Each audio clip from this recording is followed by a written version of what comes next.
All right, we got a reboot here. Welcome to the Cruise NFC Roundtable. How's everyone doing today? Happy New Year. Fantastic. Happy New Year. Playoff pictures clearer and clearer. We're getting close to the end here. Packs pretty much got it locked up. Bears actually earned themselves a bye all the way until next season. The Niners have a chance to put a stranglehold on their position in the playoffs. And the Cowboys pretty much win, and they've locked up that number 2 seed in the NFC. So you guys want to just get right to the NFC North? You got any topics you want to touch on before we get into the show? Once again, we've had some unfortunate passings in the NFL this week. Some absolute football icons. And, of course, Betty White. Yeah. Everybody's favorite, of course, Mr. John Madden, the coach. He, of course, was the Raiders. Mr. Raiders won the Super Bowl, 11? And he was just an absolute icon. Who's never seen, football life and stuff like that, and that's all you see is a lot of him talking about the different plays and different players, and he just had a unique spin on things for sure. Did you watch the John Madden documentary, whatever you want to call it, that they did yet? Madden? I watched part of it, and it was actually I didn't have a chance to finish watching it, but yeah, it was quite inspiring. It's very well done. It's crazy. Does anyone in here know who drafted John Madden to play the NFL? I don't know, Grand Poobah. You're gonna have to tell us. Nobody. He was he was drafted by the Philadelphia Eagles and was hurt.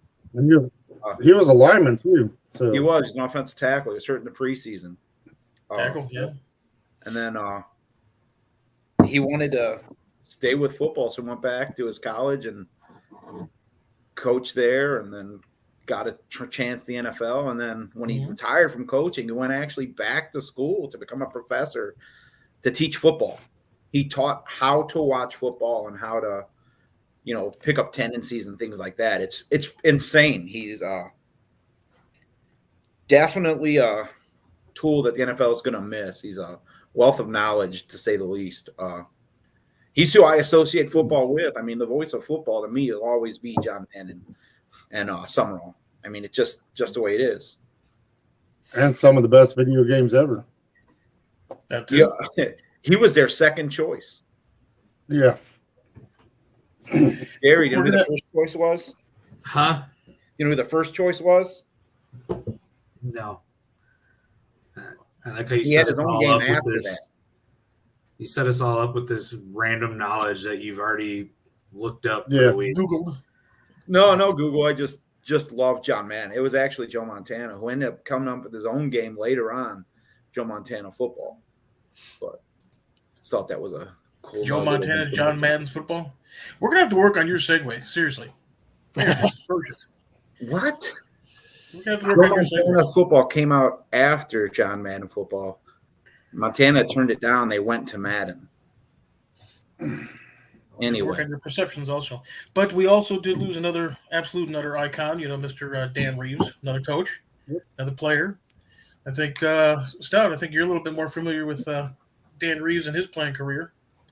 Yep. He was drafted by the Cowboys and was a running back for, I don't know how many years, but then he, got out, and his first coaching job with Dallas, and then he moved on to, be at the Falcons and then, the Broncos. So it was not a good week. I can tell you that. So yeah, definitely was a seeing rough all week for NFL fans. Again, like I said before, Betty White, of course, she also passed away. She did that Snickers commercial. So that's football related, I guess you can say. Mike Stout actually went to school with Betty White. Here we go. A lot of gray hairs. But seriously, Madden's passing, Reeves passing, White passing, definitely tragedies to start the new year.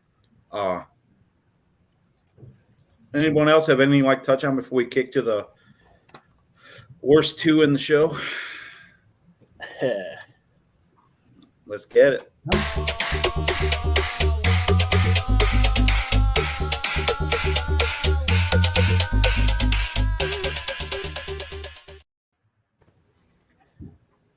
Gentlemen, the mic's yours. Speaking of tragedies, we got the Packers versus the Vikings, of course. So now here's kind of an interesting thing. You know, of course, Kirk Cousins is down with the old COVID, down with the COVID, insane in the membrane. Now here's the thing, though. You actually have a Minnesota team who's always played the Packers well. Even without Kirk Cousins, you know, you still have a couple of people that are, you know, that are still in there. I think Dalvin Cook's still in there and a few others. Personally, I don't see the Packers doing anything but winning this game. It's at home. It very well potentially may be the coldest game at Lambeau, like in the history of like ever, is what they're kind of predicting. So, Sean Mannion, the offensive juggernaut of Sean Mannion, is going to be the starting quarterback. So, what are your cheesy thoughts on this one? Cheesy thoughts. Well, let's just get to the thought, and that is, can the Packers defense actually show up this week? Because apparently they forgot how to stop the run, and that scares me with Dalvin Cook. And he has taken it to the Packers previous games, and that's going to be the Vikings calling call. I think this week is, can they get Dalvin Cook to basically carry them? And with the conditions the way it is, anytime you go up to Lambeau and you play in that kind of cold, it's a different ball game. The run game's going to be key.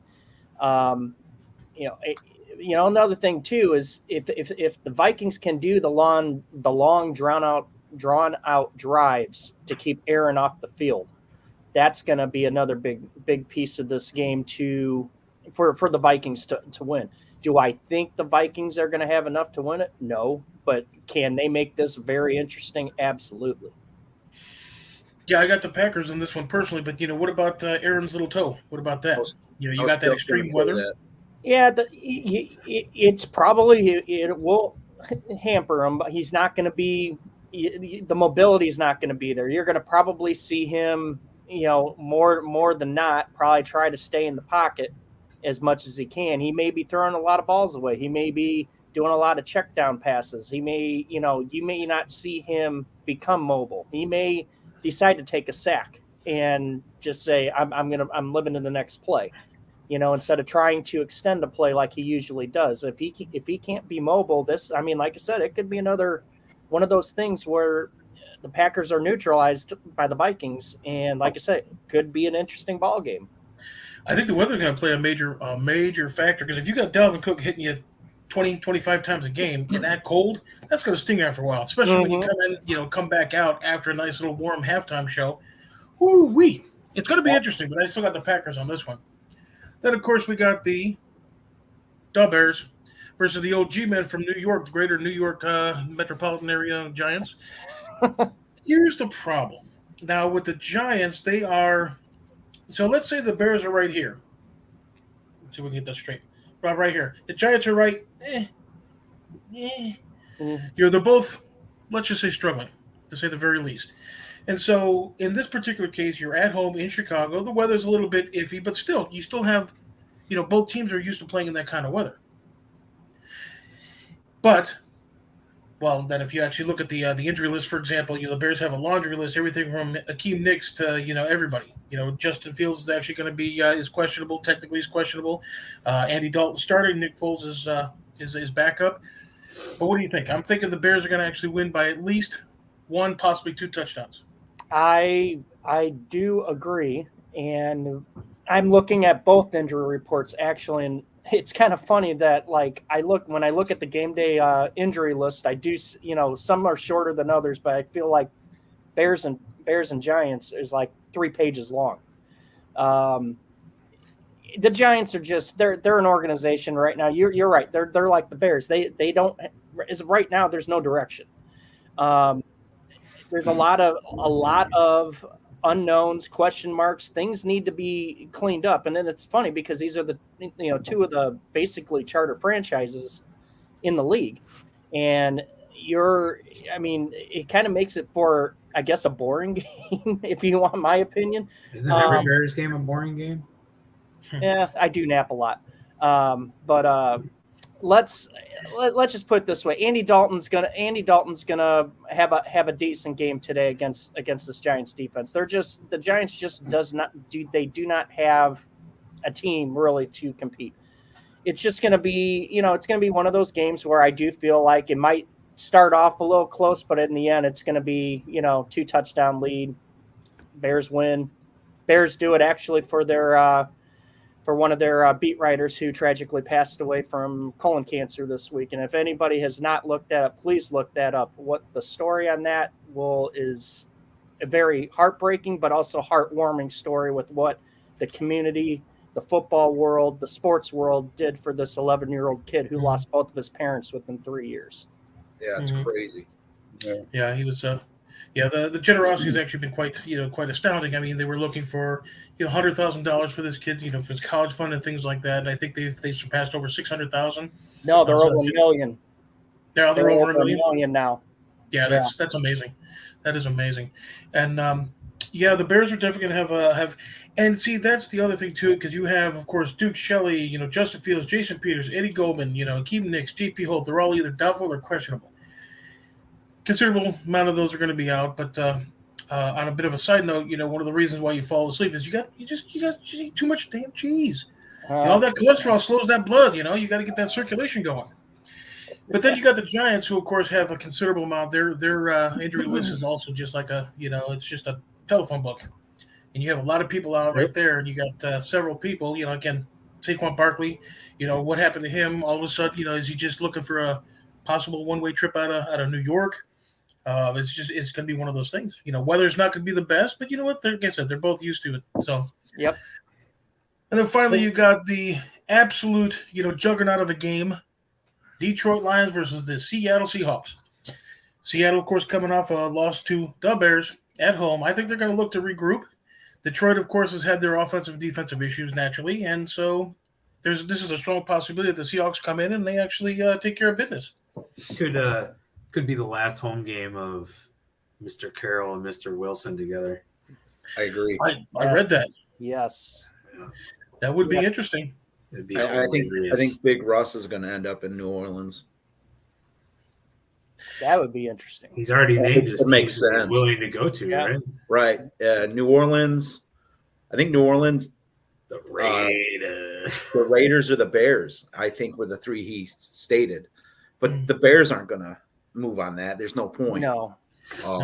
There was a major push to get Wilson in the offseason, offering, I think he was like $200 trillion or something like that. And he still didn't want to budge. But it's also kind of interesting because, if you actually take Wilson, take him to New Orleans, you have established quarterbacks there that have thrown, 50, 60 touchdowns in a game, like Jameis Winston, for example. Right. So where are you going to put him? Well, Kyle Trask, where are you going to put him? Well, seriously, the quarterback position next year it is really questionable in a lot of places because if Big Russ moves, right, you got Russell moving.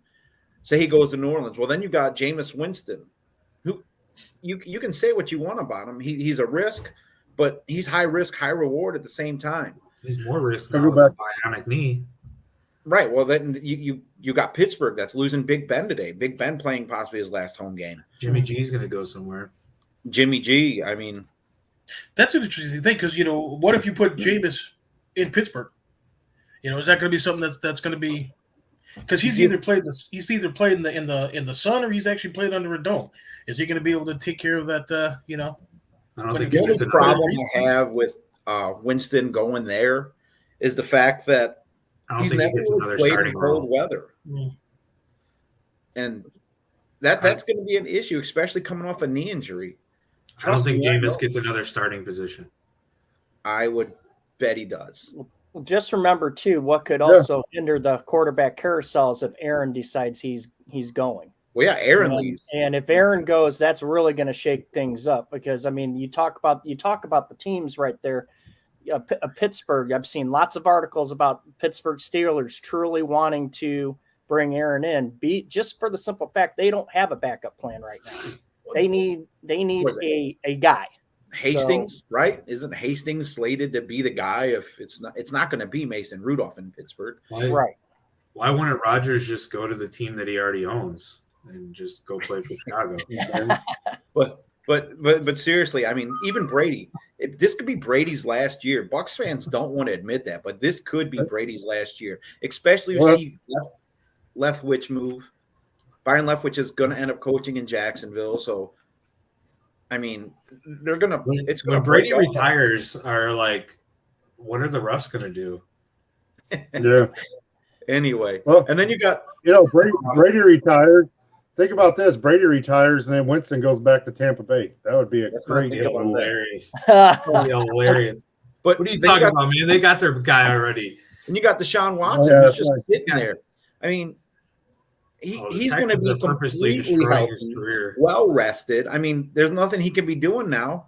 He can't go any more parlors. He can't be flying women in. He's not doing anything right now. He's going to be completely healthy next season. The NFL's not going to do anything if if law doesn't do anything. You're saying that there's a possibility that if Brady retires or whatever the case is, Deshaun Watson could end up in Tampa Bay?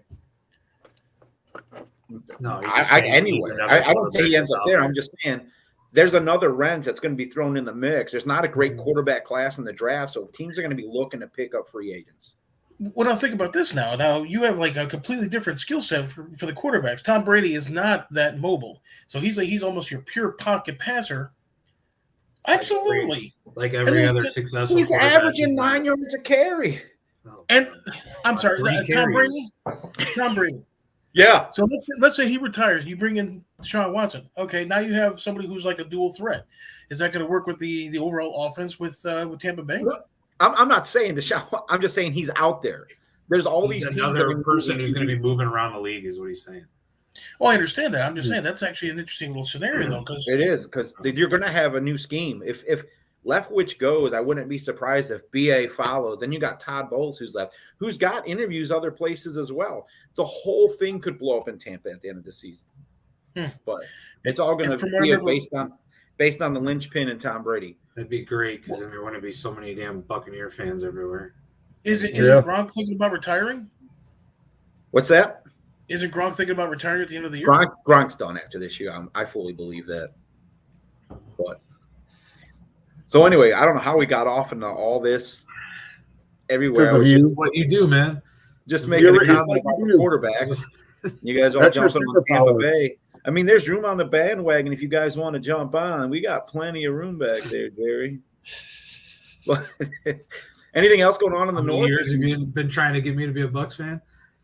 Come on now. The only other thing that I'll mention from the North is, like, obviously with the Packers, there was reported this morning that the Packers are going to tag Davante Adams after the season. So that's big. Wow. I mean, that's a move that might keep that. What type of contract are you looking for? They had negotiations before the season and talks broke down. Don't know the exact amount what Davante Adams is looking for. I think it's more or less he was reported he was waiting to see on the Aaron situation because it sounds like Aaron and him want to be a package deal. So, oof. Now that is interesting. Holy mackerel! Right. Holy mackerel! Because that could actually be pretty big right there. Because I mean, think about it like this now. What happens if one goes to one goes to the other? Now you're playing against each. I don't know. Those two have always made a nice little. What happens if they both end up in Arlington Heights? I mean, Chicago. That'd be interesting too, as a matter of fact. But you do have a couple of Bears players that are actually doing pretty well. Yeah. You'd have to put me on the suicidal watch list then. We will in a couple weeks anyway. Okay. So that pretty much sums up the North, yeah? Yeah. Well, we're going to have to go talk about this terrible, terrible division. The South? We're going to the South?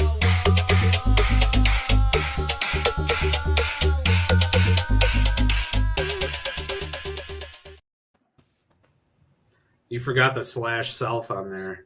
because both of you guys are terrible. NFC All right. East. Big things happen in the East today. All right. We got some good stuff going on today. So, well, the first game, we'll save the best for last. So, we'll go Eagles-Washington game. Yeah, Eagles win this and got, almost secure their spot into the playoffs. So, get the wild card.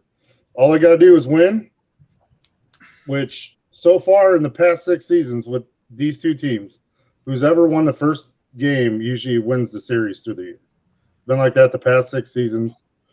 So it's not looking good for Washington. So all they need to do is win.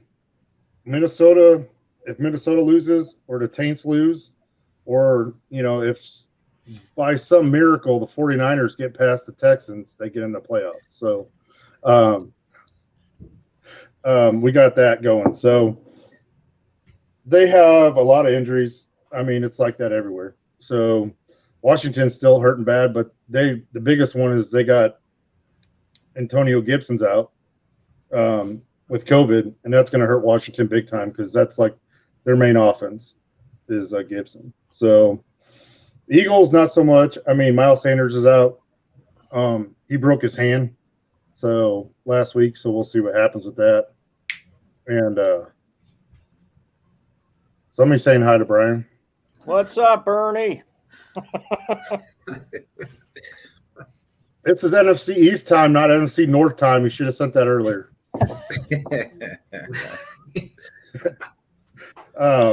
So, like I said, to do something to fill up your crap-filled segment here.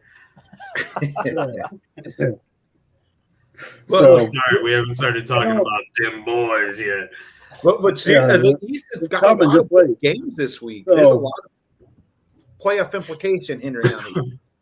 Well, and the thing with Washington, I looked it up last night to see how bad their defense is.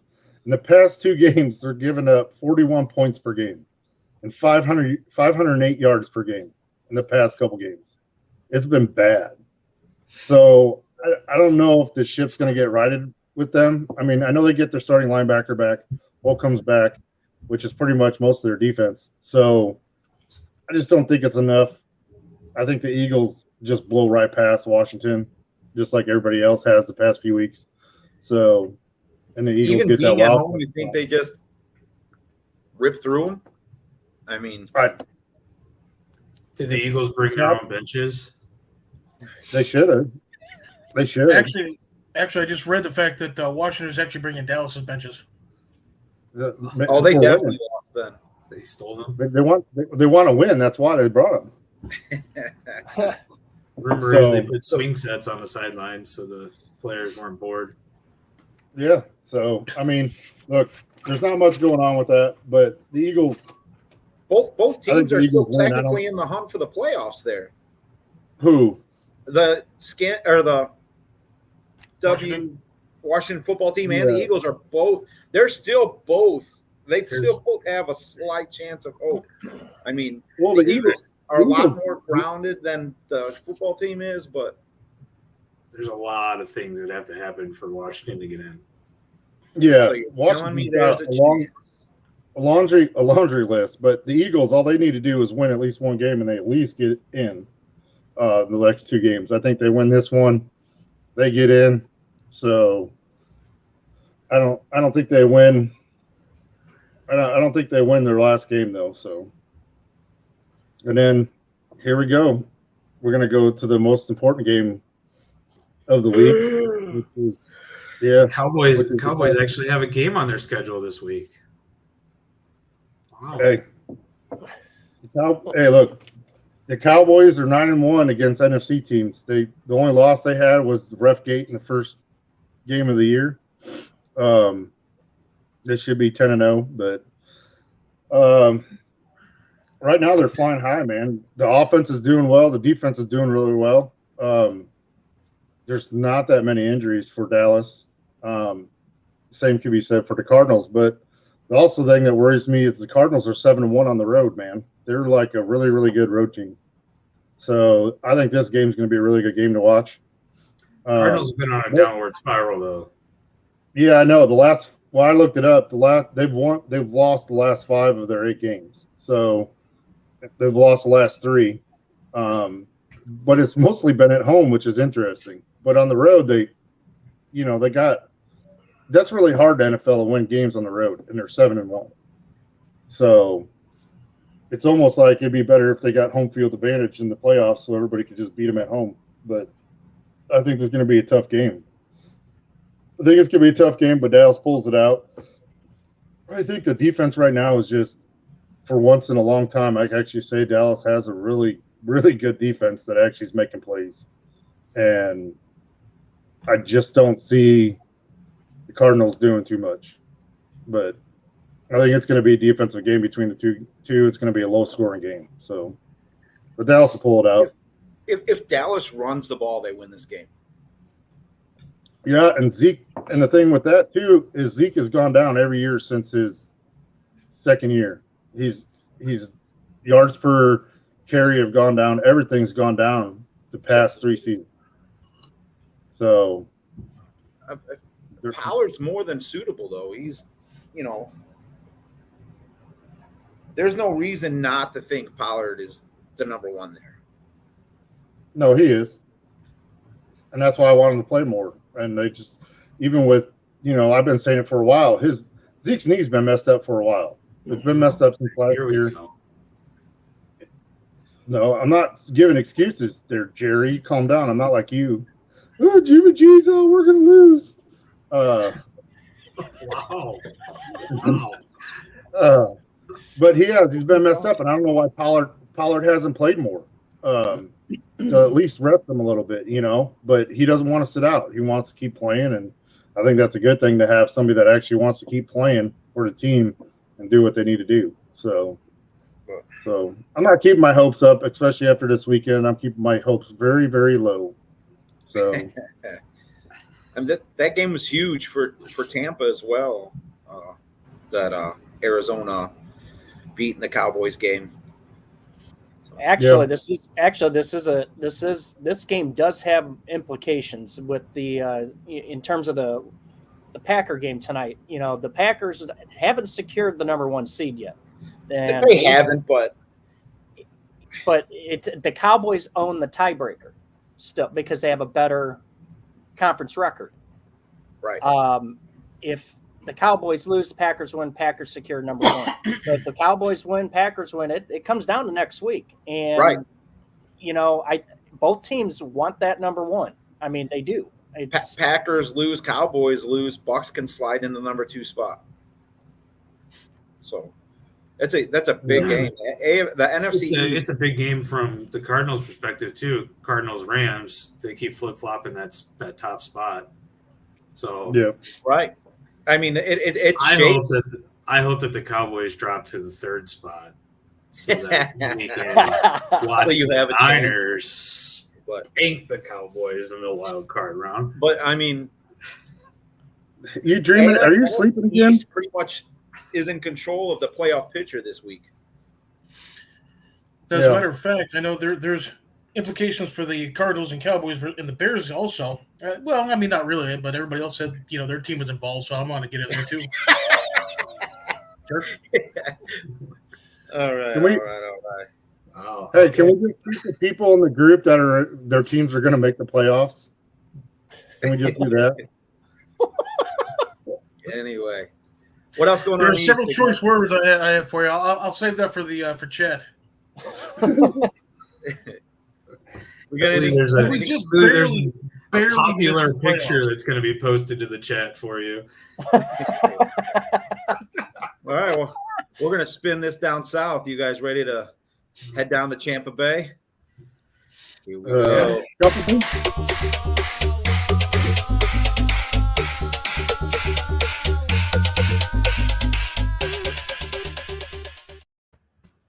Finally, I got my coloring book out so I can follow along. Finally, the segment everybody has waited for with bated breath. We head down south. Not really too many. I didn't know we were doing props this week. no real big games this week like we have in the East, but there's still some major playoff implications. We'll start with the Panthers and the Saints.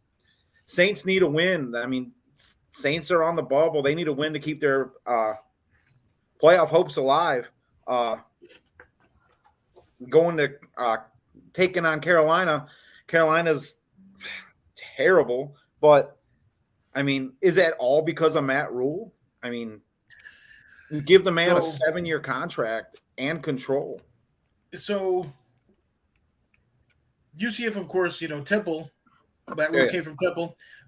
He actually, there is some familiarity there, and really he isn't that bad of a coach. He really isn't, but I think he has to actually start a little bit. So he was probably starting at a 2. He kind of needs to start at a 0 to be able to build that up, and he'll actually build that up relatively quickly. And he's a pretty decent coach. I'm not gonna lie. I think Carolina's quarterback. I think he was there for several years. He left. He came back again as an offensive juggernaut. His position on the bench gets warm. He gets up. Then he comes right back. So, he's just got to keep rewarming that same spot because for some reason he can't get it together. And I don't know if that's the offense that's letting him down or he's just kind of losing a step there. Cam Newton's a shell of what he was. And it's an eggshell. I mean, he's no fragile. Kyle Trask, that's for sure. His ego itself is fragile. But they're starting, I see dead people. I hear go Sam Darnold this week. I really want to root for the Panthers. I really want them to just take the Saints completely out of the playoff picture. I just don't think it's going to happen. Panthers are coming in with some key injuries. You got Gilmore, who's out. That's their best corner.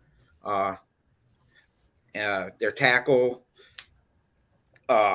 Irving, is doubtful, and their safety, Chandler, is doubtful. So then you got, a weak secondary, weakened even more, going against the juggernaut offense. No, the Saints don't really bring that much offensive firepower in this week, but they do have, Alvin Kamara. He's their offense. He's all they have right now, and he's going to be enough. I really think the Saints cling to their playoff hopes for another week until they get dashed next week. So let me ask you this now. If you want to play the what-if kind of game, Bears, of course, are going to be looking for another coach at the end of the year. Let's just say, theoretically speaking, you have a possibility of Sean Payton sliding into that Bears head coaching spot. You got a possibility of Jameis Winston moving. You got a possibility of, you can literally reassemble 2 complete teams right there, and Bears are probably going undefeated anyway, just because next year. What is there, 18 games? Bears going to go 35-0 next year. You watch. He's not going anywhere. He's up undefeated. Kevin James is staying in New Orleans. But then we got the Atlanta Falcons, who also are still alive for the playoffs, going up to Buffalo. Not after this week. Right? I mean, they need to win to keep that slight door open. It's not going to be easy facing Josh Allen in Buffalo.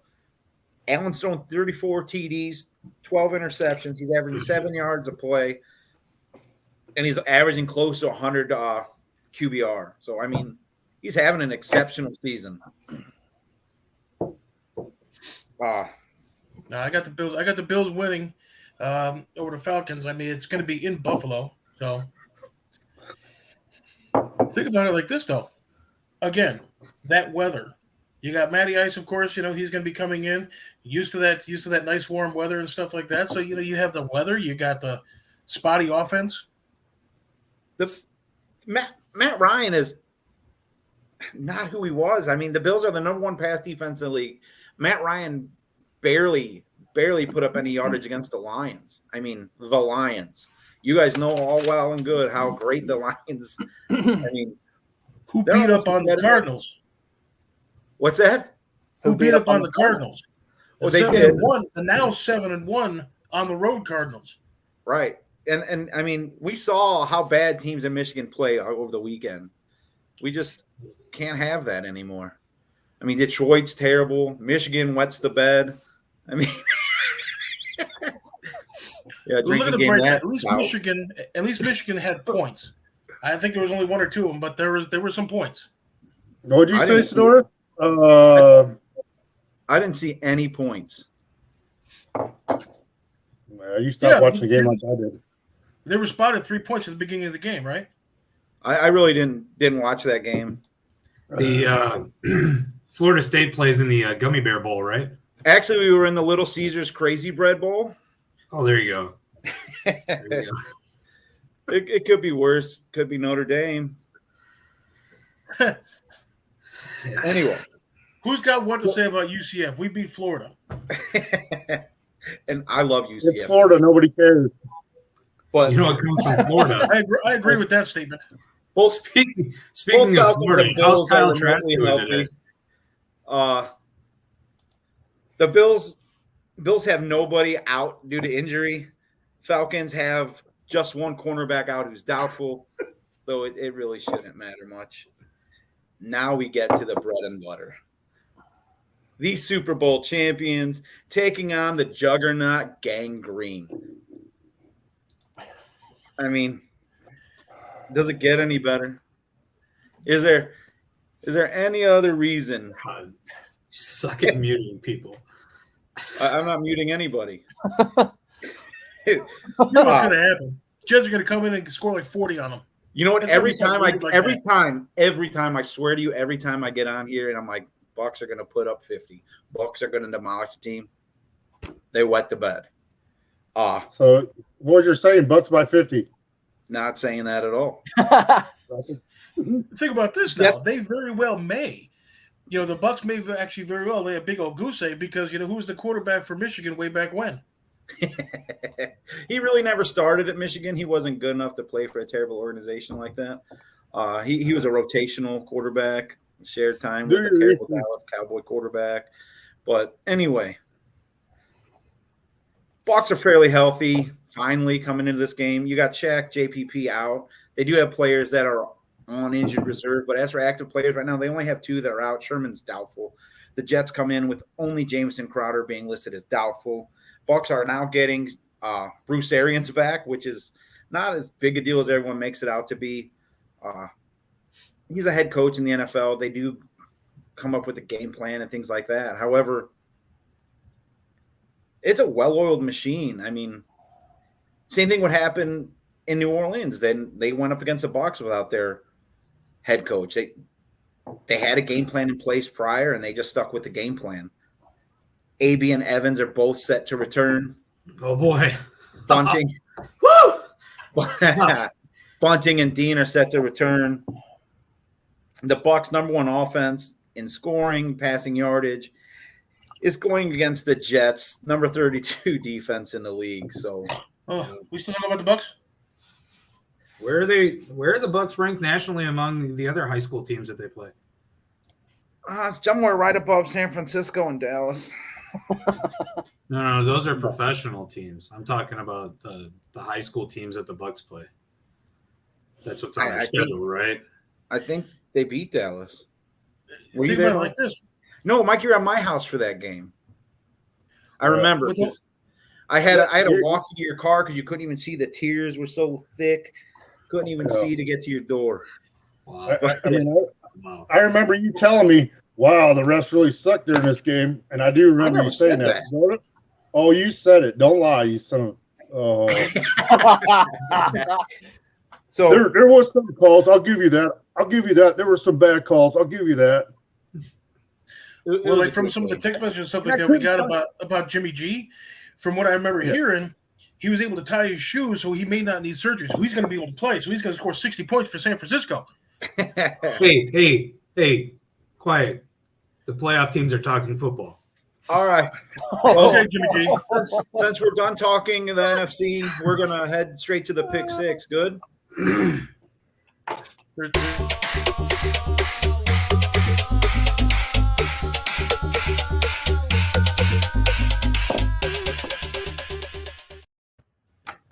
Yeah, I lied. Yeah, I got your playoffs right here, buddy. That's the last. NFC West. All right. Well, you guys already talked about the Lions Seahawks game, so I won't bore anybody with that. You already started. You got a lot of nerve. The Rams are going to Baltimore this week, which should be a decent game, actually. The Rams Jackson is playing, right? Huh? Jackson is playing, right? Yes. So he's practiced all week at least. So, I mean, if he sits out, it would be a shocker. But the Rams have been kind of picking up some steam here and playing a lot better than they did in middle of the season. Taking over the top spot in the West, the best division in the NFC. And What? Wow. I'm sorry. I just had like a moment there. I thought never mind. Go ahead. Thanks. What was that? Thanks. Anyway, so I don't know how that game's going to go. The Ravens haven't been playing too hot, but then again, they haven't had Jackson. So we'll see how the Rams do against them. Again, there's playoff implications there of the flip-flop between the Rams and the Cardinals in the West, and then the order of the top 4 teams in the NFC. So definitely one to watch there. Guys already talked about the Cowboys losing today. I don't really know how that game's going to go. What? I said, no, that's not what we said.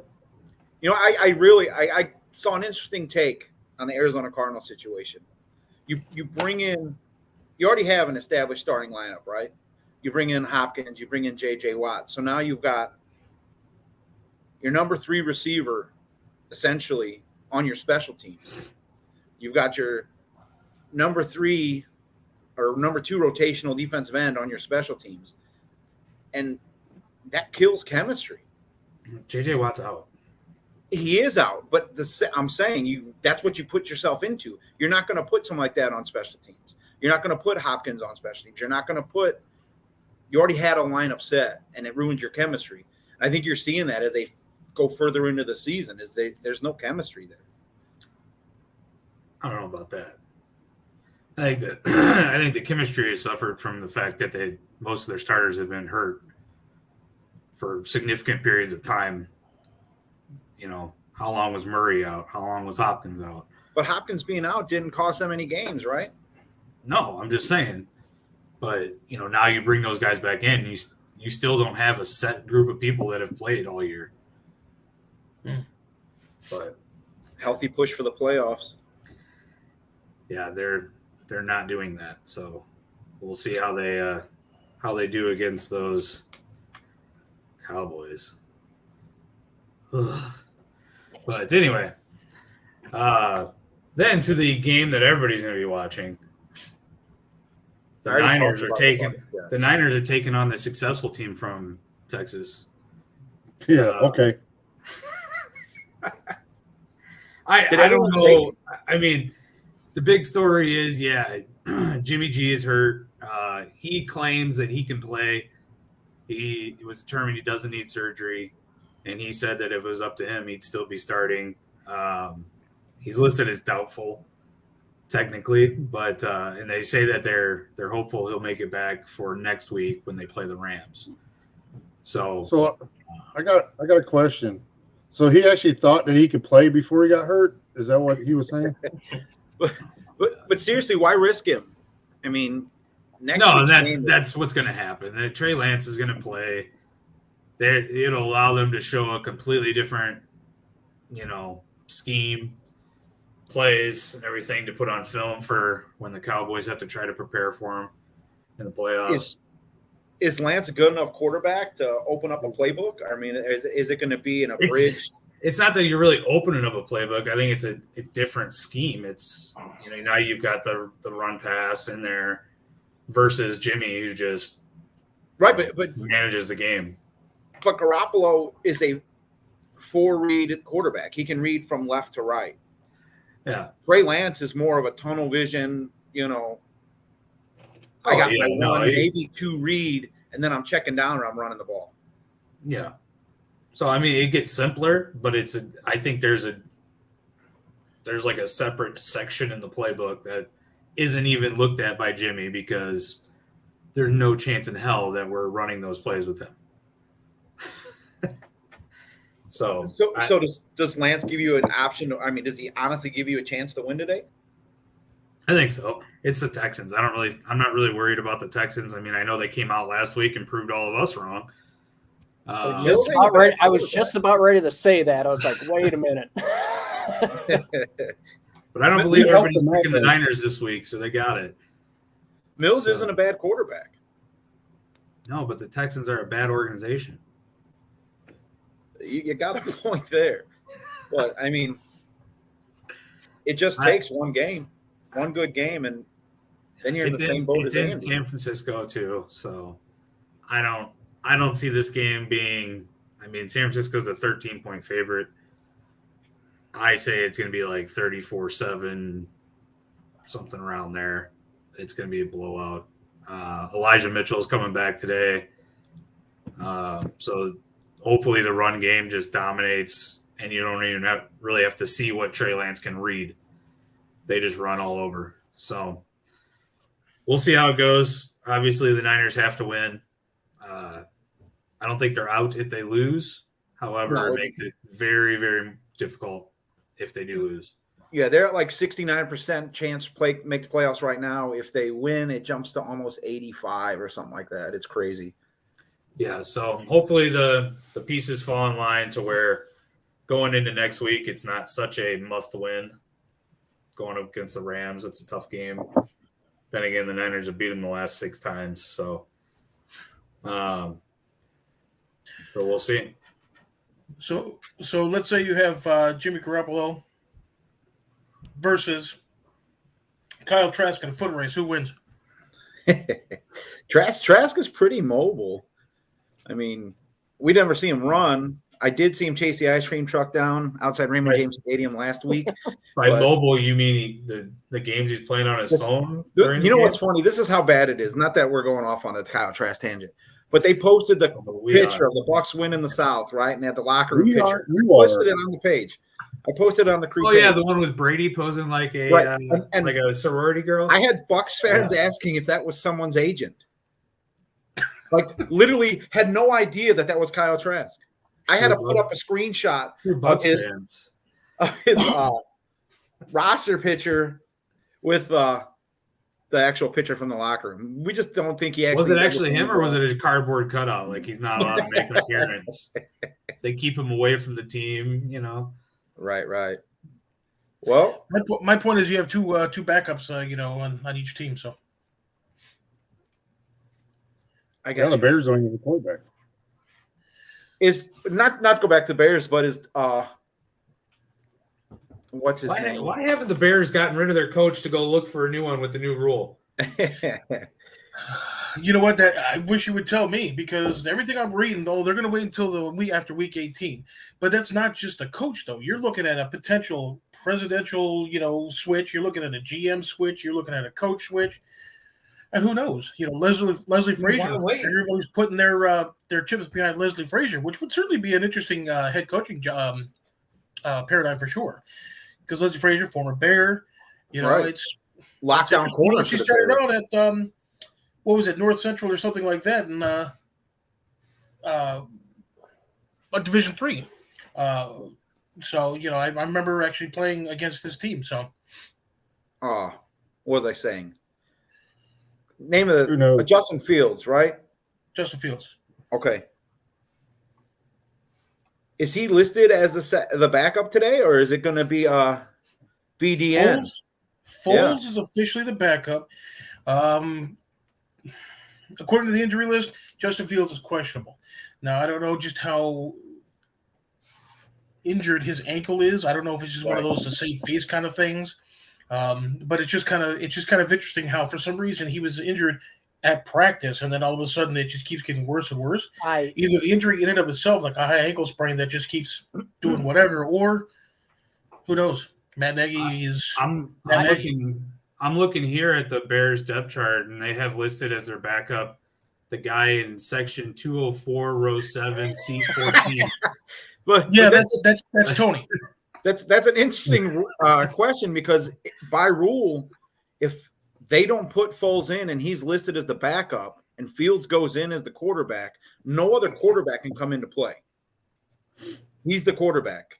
He gets injured, you're putting a wide receiver or someone else in that spot. Yeah, I think Justin Fields, I don't even think is going to be dressing, to tell you the truth. Yeah. But technically he's questionable. Andy, question.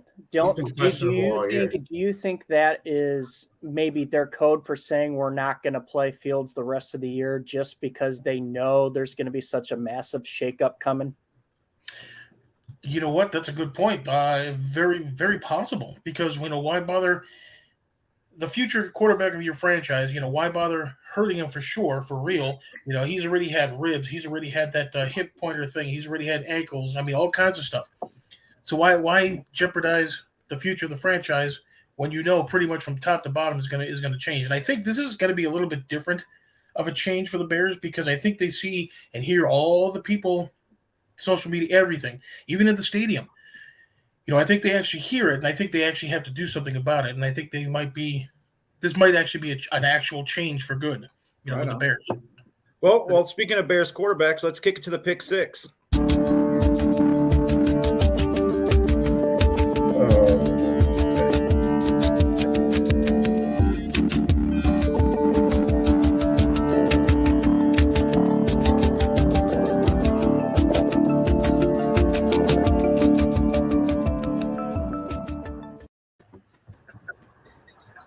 That was cold. I hope you didn't hear me.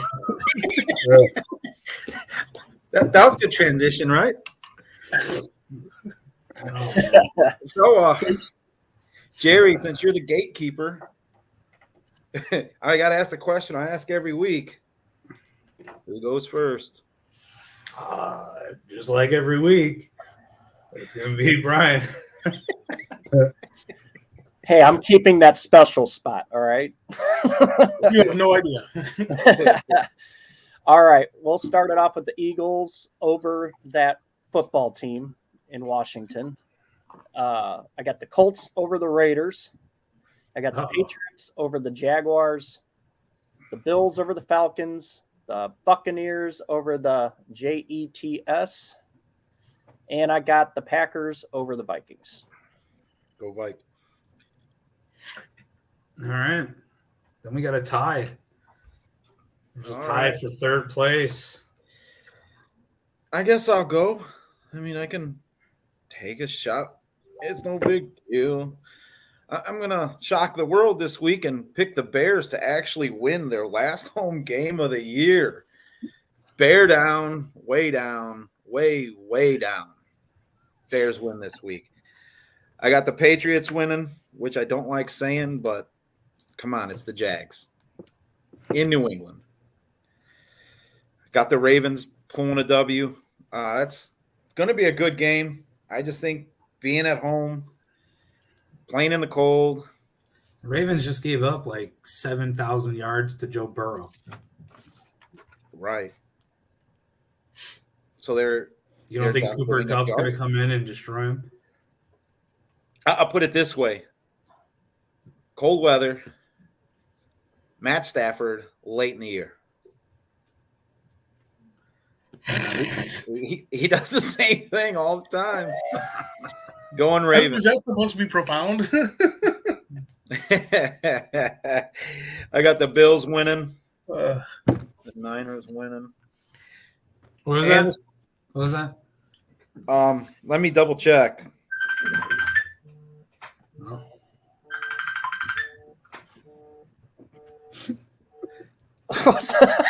Someone called the show? Who was that? It was your timer. You're talking too long in this segment. That's classic. Way to go, Gary. That was a good one. What's it mean? I get a phone call on my phone. It says, "Oh, it was Stout." What an idiot! He's wetting himself down there. But anyway, yeah, Niners Niners win, and I have the Steelers pulling one out for Big Ben. Simple things that amuse simple minds, huh? All right. Hey, Who's going? Me going? you're going. So now, even though our friend Mr. Henry is back for the Titans, although I don't pick any one of those teams anyway, but Eagles over the Washington football team. Yeah. Bucs over the Jets. I wouldn't normally pick the Bucs, but of course the Jets are, let's say they're in transition as well, again. Patriots over the Jags because, as you said, they're the Jags. Yeah, Jets are in transition like Stout is. Okay, all right. That's actually kind of interesting too, because you see a lot of the same similarities with the Jags, of course, and with the Bears. You might end up, of course, your GM is still going to stick around.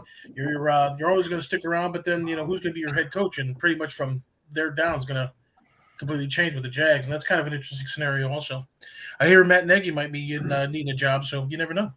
Of course, the Bears over the Giants because the Giants are, well, just like the Jags actually. The Bills over the Falcons in Buffalo. That's going to be a decent game for, I'd say, at least the first half quarter. And then, of course, the 49ers, I'm hopefully going to be victorious over the Texans. We'll see. That might be one of those games where the Texans are going to score 60. Who knows? Who knows this year? All right. Next up, we got Stout. Is he picking for both of you this week, or? We shall see. Well, I already know what's happening. I'm not picking. Nope, I'm not. You I got already picked, know man. what's happening. You got picked. We'll pick for you. You had the luxury of seeing the picks of all the people behind you, and so now you get to pick. Well, I heard a little rumor earlier. We were all getting somebody was trying to piss me off. I don't know who it could be. No, man, you were in the lobby. You couldn't hear that. Yeah. You couldn't hear it. He muted your mic. All right. Give us your picks, Stout. Well, Jerry's just going to copy him. So here we go. Colts. I got to type them out because you haven't got them in. Colts over to Raiders. Bills over to Falcons. Bucs over to Jets. Patriots over to Jags. 49ers over to Texans. And the Cowboys over the Cardinals. All right. Jared. All right. Those are my picks. Let's get Ditto. No. Yeah, no, you said you were going to do it, so do it. I'll say them in reverse order so that it sounds different. We got the Cardinals over the Cowboys. I've got I got the Niners over the Texans. I got the Bills. I have the Patriots, which means that I think everybody's on the Bills and the Patriots. Oh, KOD times 2. Yeah. I have the Bucs, which I don't know. I was going to say we would all be on it, but then Sidoris doesn't pick his own team because he doesn't want that to happen.